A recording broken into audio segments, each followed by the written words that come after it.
Hi everyone. It's been over a week now since League start, and I just wanted to share my thoughts about dominating blow. Generally, generally my build this league is pretty similar to the one I made last league, but this patch introduced some fun and strong new tools that make this skill very solid now. This video will mainly go over two things: what's new for dominating blow, and the build itself, including why I chose to use certain tech. I've added the POB of the current build in the description, which also includes some crafting steps for the gear I use and some progression tips.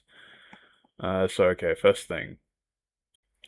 The three main things that were introduced this league for dominating blow are Replica Maata's teaching, Reclaimed Malevolence, and the Pearl of Soatha.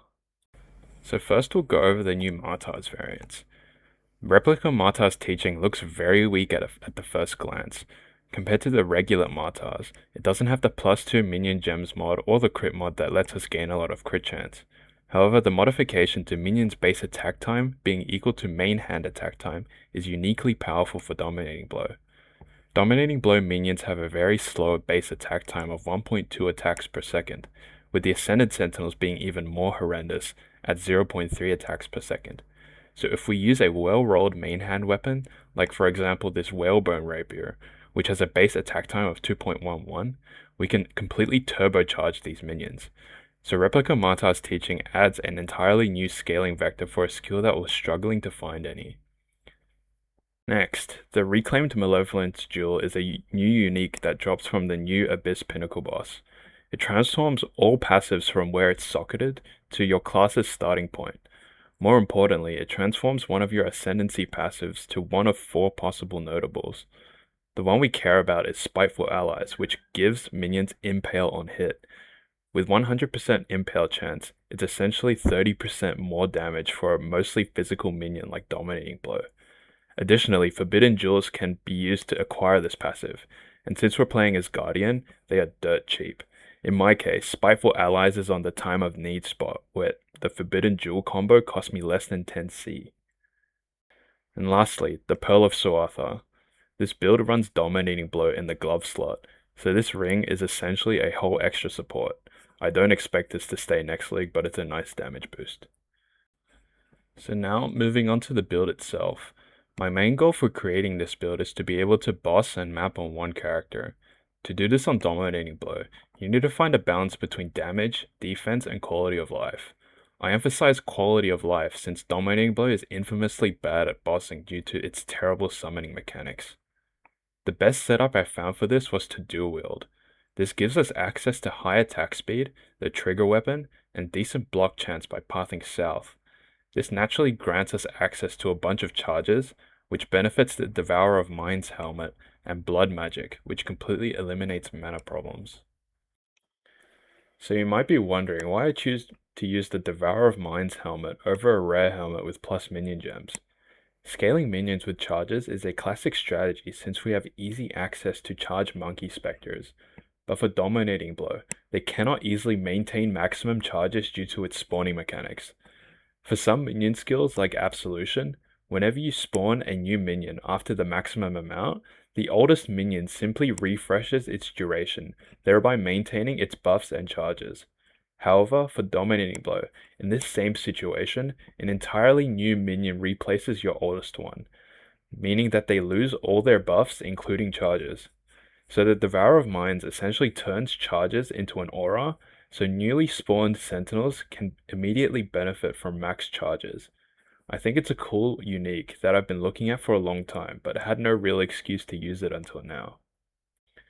For each charge, I use a few different strategies to generate them. For endurance charges, I use Enduring Cry and the Warcry Mastery for minimum power to generate these charges regardless of enemy proximity. This has the added benefit of providing a % life regen buff to all your minions. For power charges, I use Assassin's Mark, and the power charges every 15 seconds implicit, alongside the charge duration mastery. This has the benefit of not needing to run a Host Chieftain Spectre, which frees the slot for something else. And lastly, for frenzy charges, a Carnage Chieftain or Perfect Forest Tiger can be combined alongside the Frenzy on block from the Swagger notable.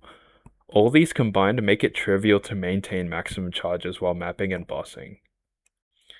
And speaking of spectres, I used the Carnage Chieftain for frenzy generation, perfect Blood Demon for pride, perfect Guardian Turtle for determination, and perfect Forest Warrior for some extra speed. This lets us run blood magic without really losing out on any auras.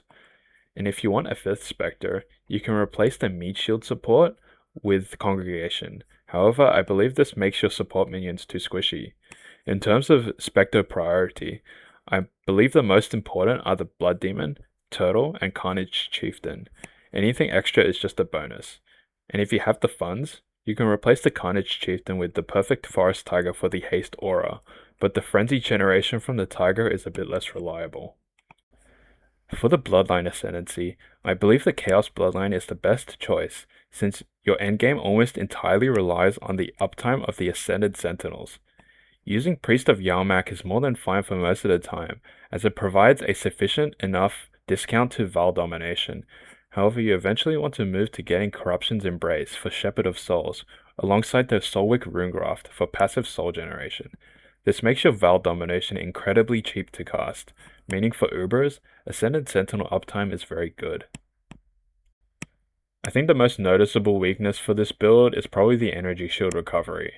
I tried to alleviate this with the burden of Truth Belt, but against damage over time, having to use Life Flask can make things a bit stressful and it's not everyone's cup of tea. Having some energy shield leech can also help if you can get it. I think this skill also struggles during Atlas progression, as you need to buy a few uniques to get the damage and quality of life online. Anyway, I've included the POB for this character in the description, alongside some crafting guides and purchase priorities for progression. I haven't included a leveling guide since I didn't really keep track of that, but I'll add this character's PoE ninja page in the description as an alternative.